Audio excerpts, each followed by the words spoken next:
I'm going to just run through a little bit of background because I think it is, I hope you'll find quite interesting.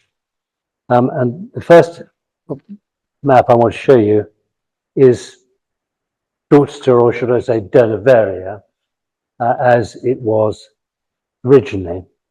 The Roman fort here. And if you look at this more closely, I think what really strikes one is what a really very small area the original town covers. The other feature about it, which is highly significant, is with the exception of the Froome that is in the north of the map, the whole of the borough of Dorchester is surrounded by the parish of Fordington, and that has had a huge impact in the way in which, particularly during the 19th century and now, thanks to the work of the King when he was Prince of Wales, the town has developed latterly. If you go back to what Dorchester was originally like, it's actually, the streets are quite narrow for a market town. I mean, it looks wide here. This is Cornhill, the top of South Street. And it looks as though there's plenty of space, but if you compare it with Bridport, which has got East Street and West Street, are much wider, and the market can be held actually within the streets.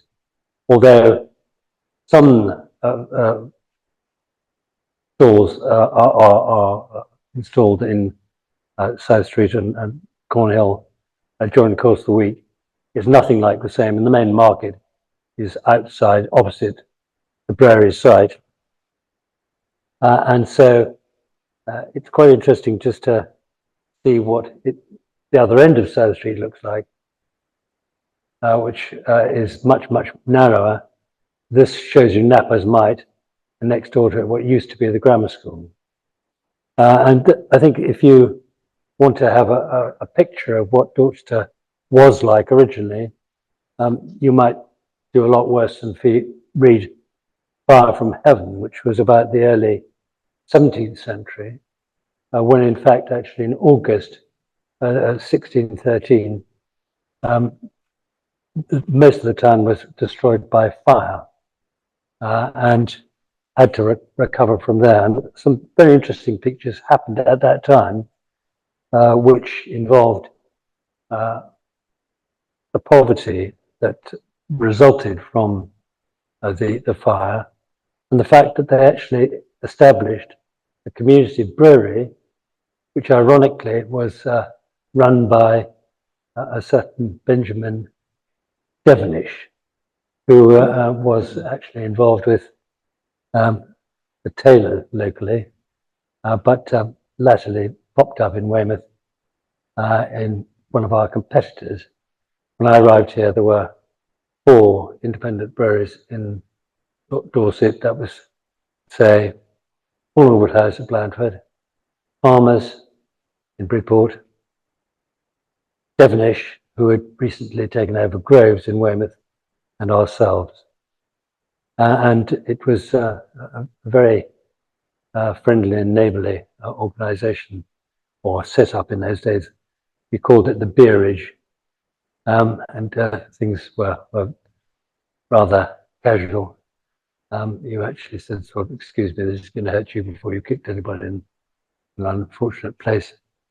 But it was extraordinarily friendly, and people got on amazingly well, even though they were in competition. Fire from Heaven was interesting in that the community brewery was a great success, and in fact Dorchester itself for many years had been noted for the quality of its beer, largely due to the fact that you've got very hard water here, and also the surrounding countryside. It was ideal for growing barley, which was rather important for making malt. So that background is quite interesting. And at that time, the newly appointed rector of Holy Trinity and St. Peter's was a man called John White, who was a fanatical Puritan. And Dorchester itself was pretty fanatical as a Puritan town, particularly during the Civil War. John White, his rectory is in fact part and parcel of the museum down the road here. And apparently in that time, most of the time would have been made of thatched premises rather than moving into the Georgian period when there was much larger development. Now, at that time, there were 4 main inns. The Antelope, which we saw in the first slide, the George, which is roughly speaking where the museum is now, the King's Arms down the road, and then right at the bottom of the town, the White Hart. And there were regular movement of passengers by coaches. For instance, the Antelope had, I think it was 2 stagecoach journeys a day from here to London, and there were also routes to Bath, Southampton, and so on. So it was quite small and developed, but it was nevertheless a community which was very self-sufficient. That, as has been said, changed dramatically when the railway arrived here, and that was in 1847 when Brunel drove the Great Western Railway through the town and down to Weymouth, cutting off the progress of the London and South Western Railway, which was coming from Poole and Bournemouth and hopefully driving westward, and that was prevented by what Brunel did. Incidentally, my great-grandfather, John Allen Pope, who lived, had an estate between Yeovil and Sherborne, had come across the progress of the railway, and he, along with a number of other people, including Sarah Eldridge, who was running the original Green Dragon Brewery in Derngate Street, realised that things were really going to change when it arrived here, and it did. But ironically, one of the things that Brunel ran into was his attempt to drive a railway through the middle of Poundbury Camp, which was prevented, and that led to the creation, or one of the reasons for creating, the Natural History and Antiquarian Field Club, which was the precursor of the museum here in Dorchester. In fact, actually, the railway came through, as you probably know, a tunnel before it got to the Great Western Station. What that meant was that suddenly the whole of the economy of the town exploded, and what that also meant was that there was precious little space for anybody who was working here to have houses to live in. And that was really the trigger for what happened thereafter. Surrounded by the duchy, my great-grandfather Alfred had recently qualified as a lawyer and was in fact in practice down at the bottom of High Street with his partner, a certain Mr. Andrews. So it was Andrews and Pope. And in that capacity, amongst other things, he used to go by the Green Dragon Brewery and strike up a relationship with the Eldridge family. And when various arrangements came to pass, I won't go into all the details because that's another lecture, really. Great uncle Edwin, Alfred's brother, who had qualified as a brewer, went into partnership with John Tizard, who was Sarah Eldridge's son-in-law, and then when he found that Tizard had died, he had in fact held an option to buy out Tizard's share. which was stalled because it apparently seemed to interfere with Tizard's will, but the thing went to court, and in fact, Edwin won. So thereafter, Alfred got quite heavily involved with helping his brother, and as I'll show you in just a moment, things then changed dramatically. But ironically, what happened was that the duchy, finding that part of what was then Fordington Fields had been enclosed by the arrival of the railway, actually got Andrews and Pope, as a practice, retained by the duchy to sell off part of the land in Fordington Fields. And this is a plan when they couldn't actually find anybody else to buy it, so they bought it themselves. And this shows you the Cornwall estate, which is the first area. The top of the picture to the west is the Great Western Railway. And then in the north, you've got Bridport Road. In the south, you've got West Walks. And then, sorry, in the east, you've got West Walks. In the south, you've got land which, in fact, had already been acquired at that stage by Edwin and Alfred, which was the Great Western Inn at the time. You can see that what they did was lay it out in the top with cottages or small townhouses for artisans, and then along Cornwall Road, villas for the professional classes. And the large lump, which you can see as lots 4 and 5, in fact, was land which eventually became the Borough Gardens, which is all part and parcel of the development of the town. I'll show you 1 or 2 other pictures. At the extreme right, lot 1, in fact, was sold to a certain Mr. Harris, who was a plantsman, and then he got involved with the development of the Borough Gardens. And lot, I think it's 3, 1 at the extreme right-hand side is in fact the plot which this forms part of.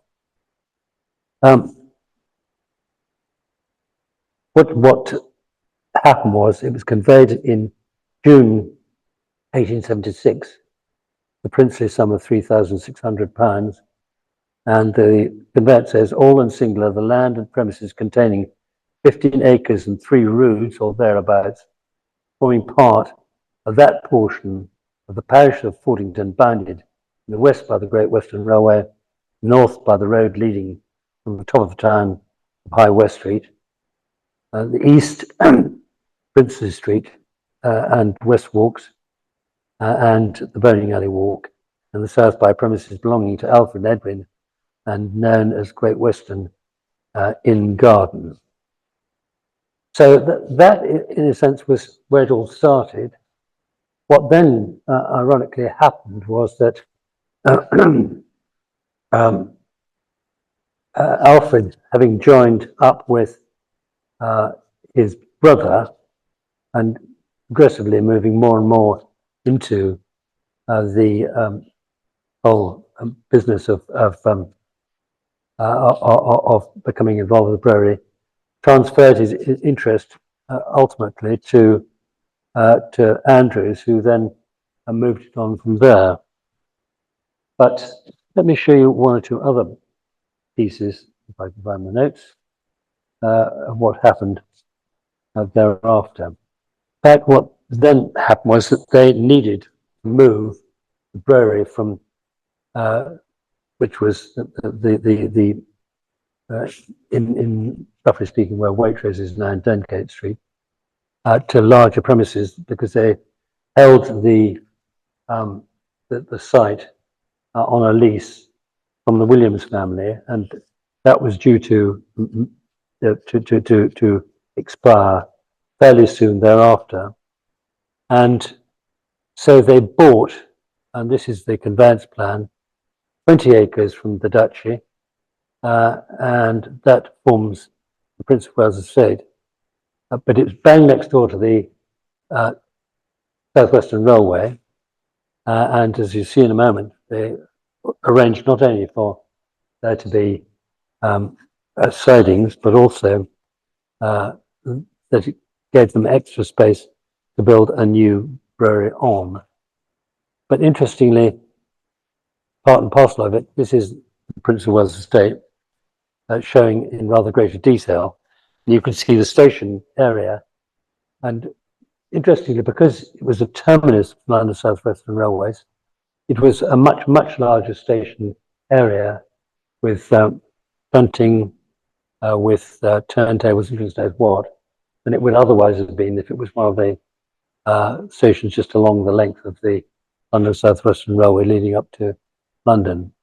You can see here in blue, part of the plan was to build villas for professionals.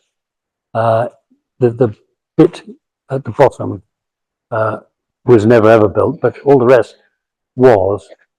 And it's clear that that was designed specifically for professionals to move into, and was part and parcel of the development and expansion of the town in subsequent years. Likewise, they also set up that was called the South Court Estate, and this was to the north, sorry, to the south of the railway. You can see here that London South Western Railway actually had to build a connection into the Great Western Railway, for which I think they were handsomely torn off by Brunel. And that was always the reason why trains from Weymouth, because it was in order to get a connection to Weymouth and also to the packet boats at Weymouth, which served the Channel Islands, that the trains would come in from Weymouth and then reverse into the up platform at Dorchester Station, which was why it had this rather peculiar arrangement of the way that the station was generally laid out. Interestingly, then you got the basis of how the whole of the town was beginning to expand during the late 19th century. And the likes of Alfred, who were not only profiting, you might say profiteering from the development, but also were helping plan that development, was down to the huge civic pride that a lot of the people who were involved with the borough at that time had.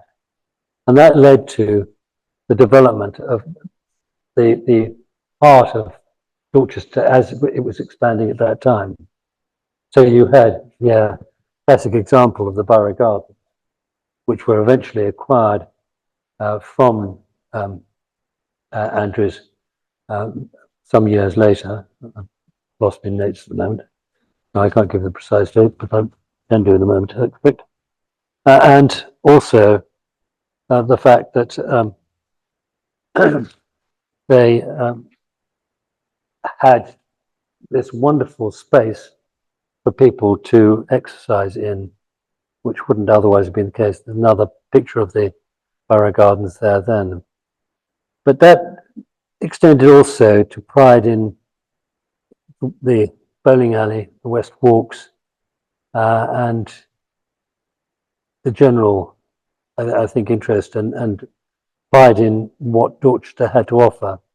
And a lot of that was due to the fact that trees were planted almost throughout the whole of the town at that period of time. Let's go back there. I mean, for instance, even in Prince of Wales Road, there were trees all the way along it. And in Weymouth Avenue, when that was developed, the limes which were put up, the plane trees which were put up there, were pleached and still are pleached, so that you've got this great pride of not being able really to come into the town unless you were going through a grove of trees on any of the main entrances into the town, which I think was typical of the civic pride which existed at that time. Just let me see other interesting stuff that I've got to offer here that we've looked at in greater detail before I started. This shows you the plan about 1901 of the town. It has already started to expand.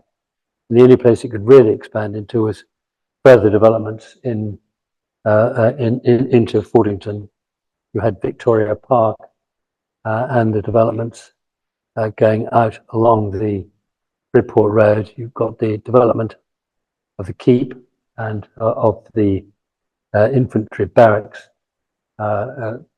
just across the way here. And then, though this is not wrong, it's not 2001, it's 1901. It shows you the very narrow area of the original town and how it's beginning to develop then.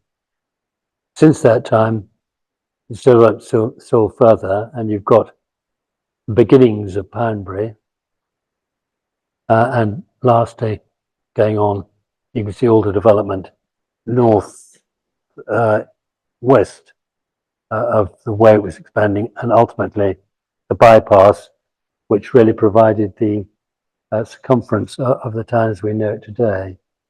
And that is where we are in 2015. Heaven forfend if we ever get to the stage where from Chelmsford through to Stinsford, we have the prospect of 4,000 new houses in addition to the 3,000 or 4,000 that we've got already in Poundbury. And that shows you how the town has developed. I think I'll leave it there. I'm very happy to try and answer questions if you have any.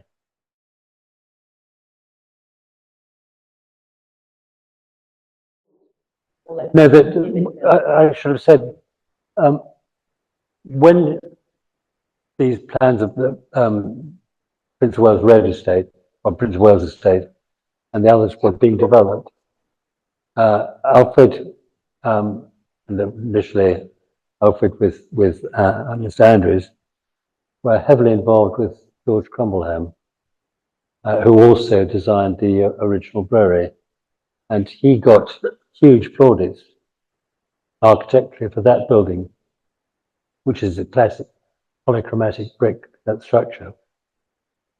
And if you look at the say Prince of Wales Road, the villas there were all built in Broadmain and Pickerel brick, and I don't think there's any doubt about it that it was part and parcel of the sort of civic pride that local materials should be used for that purpose. In addition to that, I think because Alfred was also involved with the museum, he must have been, I think, instrumental in ensuring that George Crickmere, in fact, designed the Victorian Gallery there, which, if you remember, was the first place that Dippy was displayed, and the first place that it was displayed where there was a gallery running around the outside of it. So you could actually look at it rather than up at it. And for that reason, one of the things that was so successful, I remember we were told, because it was the first place that it came to, that we might be lucky if we got 70,000 people. In fact, actually, I think during the 3 months it was here, which was February, March, and April, we had 153,000 people who came along, and that gallery was a classic, I think, example of civic pride, as indeed a lot of the rest of the museum was. And I'm really pleased that it's now been refurbished and developed, including John White's Rectory, which now is a learning centre. I would have loved to have seen it actually converted into another gallery to explain Dorset's diaspora, because so many people during the 17th century emigrated from this part of the world. And in fact, John White was heavily involved with the development of Massachusetts. I believe the oldest bit of Boston, for instance, is called Dorchester. So that it was all part and parcel of looking at the wider civic as well as the environmental benefits for the benefit of the local populace.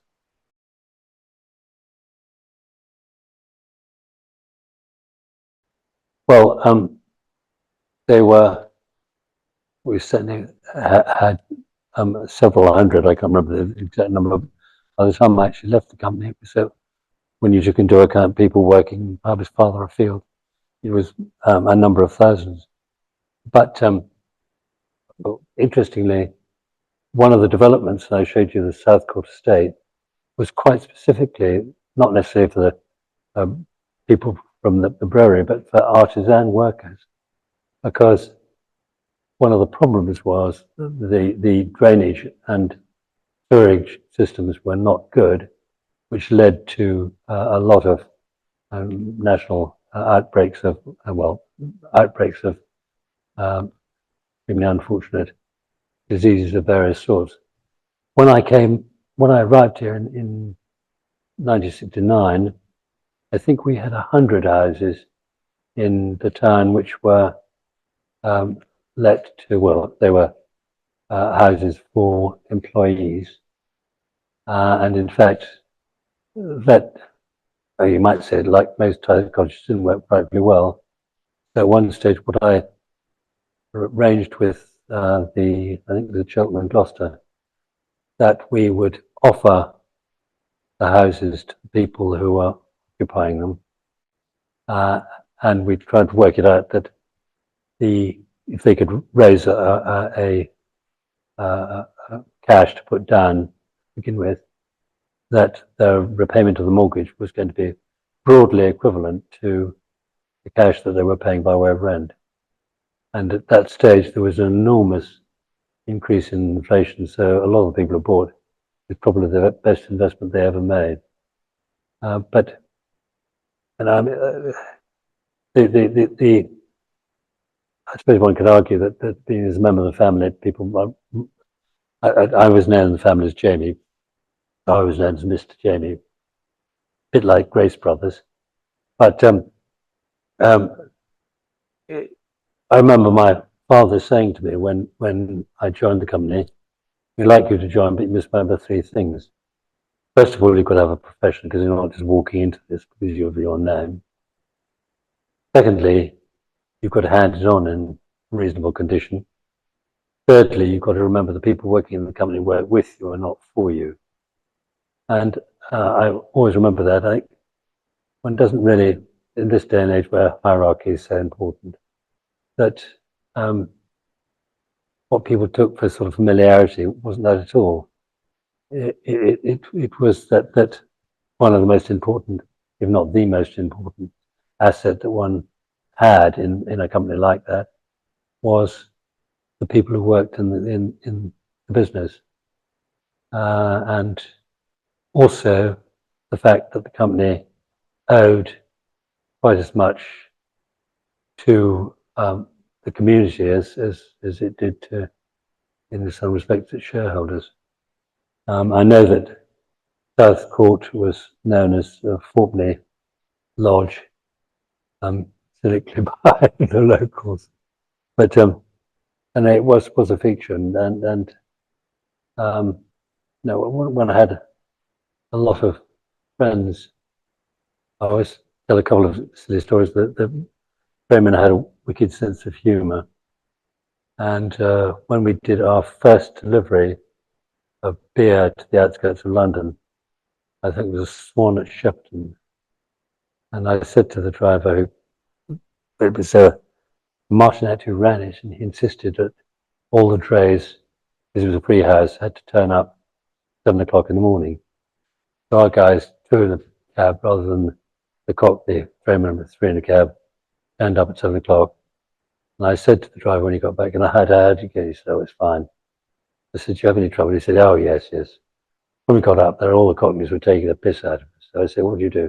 He said, "Well, it's quite easy. We put on the Dorchester." I said, "What do you mean?" I said, "Well, they want to put the cast down gunshot. We've been doing that since we've been nippers." So I turned my mate and he said, "Oh, what's gunshot?" "Buggered if I know. Don't do that, Dorset. Can you show me how to do that?" So down goes the first cast, and he said, "Oh, that's bloody clever. We don't do that, Dorset. Can you show me how to do the other one?" And they had put the whole blooming lot down. As we drove off, we said, "Good morning."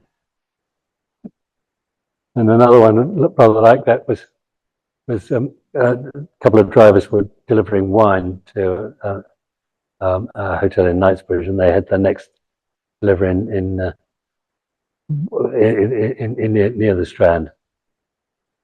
So as they came from Knightsbridge under the underpass, High Park Corner, Piccadilly was rammed.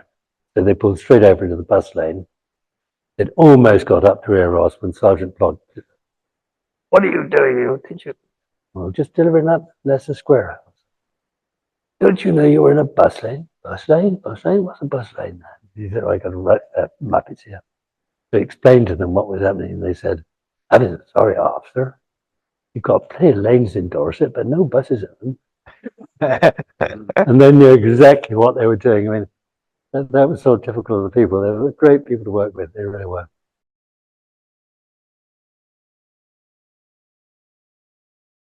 I think it was all part and parcel of the civic pride that one needed some park space within the town, because it was kept like that. And ironically, eventually it was sold by, I think it was actually Mr. Andrews' estate when he died. And it was transferred by Alfred to his former partner in 1885. And then in June 1895, that land was actually conveyed to the borough at the cost of £1,700. But it was all part and parcel, I think, of the grand plan, which was to not just profiteer from it, but actually to make it something of which the whole town could be proud. And I think that was the difference of borough council, that in any way being rude about town councils nowadays, was something with which they were very heavily involved, both commercially and also in terms of trying to plan it.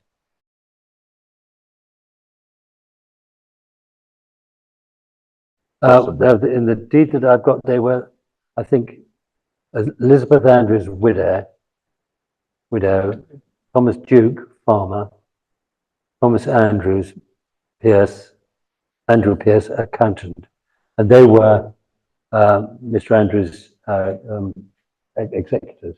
Oh, right. So presumably it was sold on there. Yeah. It was sold on, but perhaps the cash that was paid for it was provided by Mr. Gregory. Yeah. That could easily be. History doesn't relate to who produced the cash. The deed just refers to that's what the consideration was.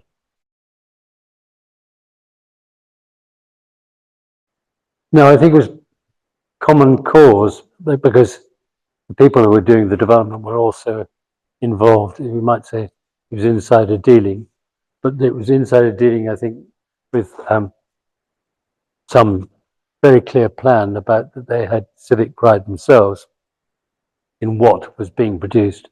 So it was great, I think, pride in the borough itself, and the fact that it maybe looking at other neighbouring towns were bigger and better than you are. So I think that was all part and parcel of what drove them, but I don't know. But I assume that's what it was, because a lot of them were in one way or another involved with, well, I suppose much the same way as the brewery was.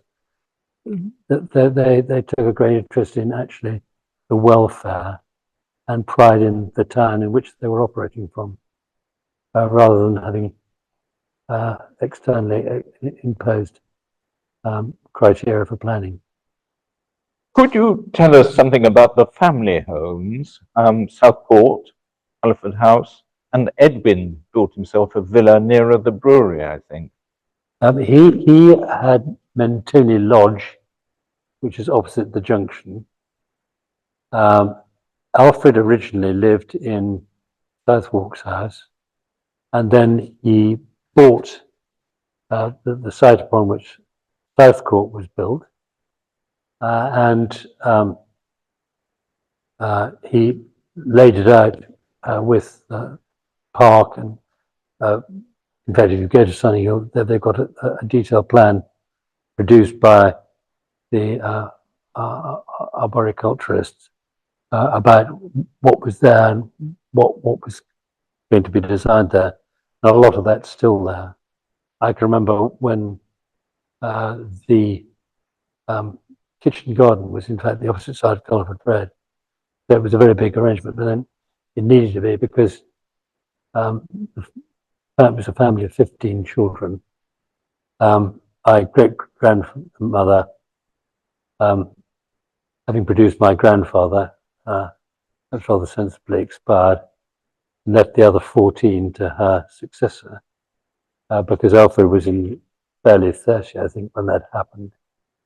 And there were 11 boys in total, so they had their own cricket team.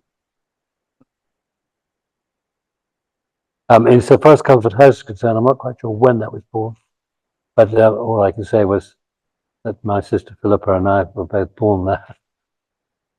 So, in fact, the family didn't build that house. No. They bought it. I think so. But that means that did all the children stay in Dorchester? Did they have their separate homes? Well, all got killed in the First World War, and a lot got spread all over the world. And that was quite interesting because originally the shares in the company, which was formed in 1897, could only be held by the lineal descendants of my great-grandfather John Allen. And in fact, what that meant was that a lot of remoter cousins were locked into something which was not really saleable. And in the late 40s, early 50s, late 40s, my father suggested that the shares should be split into voting and non-voting. The voting shares should be held by members of the family under the original arrangements, and the non-voting shares should be marketed. And a lot of work was done initially in creating the over-the-counter market to provide a market for those shares to be transferred. And in fact, I subsequently got involved with the creation of something called the unlisted securities market, which was designed specifically to sell unquoted or non-quoted shares. And that actually, eventually I also got involved with the creation of what is now the alternative investment market. So it was there to unlock cash and enable actually a lot of employees bought shares too. One other question, because the activity of the brewery was not only brewing but distributing, and they had a lot of pubs. Were they tied pubs or owned pubs? How did it work? Oh, well, initially during that period, the pubs would be owned and they would be tied houses.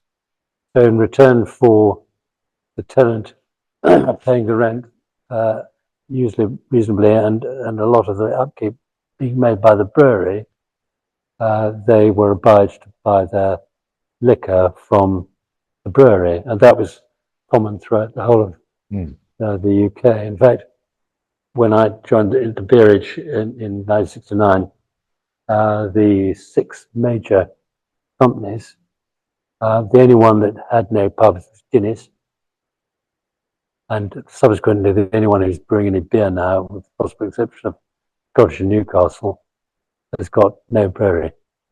And everybody got mesmerised by converting everything into pubs rather than retail outlets rather than anything else. But I do notice that lots of pubs in this area do have the Aldridge Pope insignia on the facade still. Well, the estate got developed along the London South Western Railway initially, and we had pubs in places like Poole, because Bournemouth hadn't really started growing at that stage, and Southampton and Winchester and Portsmouth, before we had many country pubs. In fact, initially the country pubs that I recall, the New Inn at Cerne, which was the oldest one that we had by a long shot, and I think the European at Biddlecrentide.